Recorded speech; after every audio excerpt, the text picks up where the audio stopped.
নমস্কার বন্ধুরা, বাসন্তিকা কুকিং চ্যানেলে আপনাদের সকলকে স্বাগত। চলুন বন্ধুরা, আমি এখন দুপুরের খাওয়া খাবো। কি দেখেন রান্না করেছে, ভাত, পালং শাকের চচ্চড়ি আর হচ্ছে বিট ভাজা। বিট ভাজাটা ভালো লাগে, ওর সঙ্গে গাজরও আছে, বিট গাজর ভাজা। ভাত, পালং শাক আর বিট গাজর ভাজা, আর হচ্ছে বাটার মাছ আর বোয়াল মাছের কিছু কিছু অংশ রেখে দিয়েছিল, হ্যাঁ সেই দিয়ে ডাটা দিয়ে আলু দিয়ে বড়ি দিয়ে মাছের ঝোল। এই 3 পদ করেছে।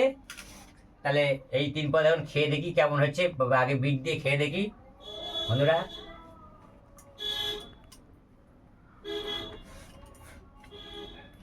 ভালো হচ্ছে বিটটা।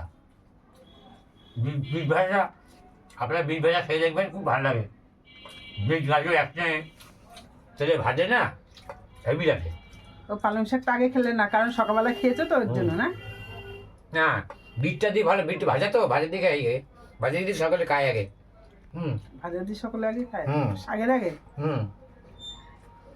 আমি তো জানি শাকটা দিয়ে খেয়ে তারপর ভাজা দিয়ে খেলে বেশি ভালো। শাক ঠিক না তরকারি। শাক হলে শাকটা প্রথমে খাই সকালে, তরকারিটা তো পরে খেলেও হবে। ভাজাটা ভালো লাগছে তো, আর খিদে পেয়েছে।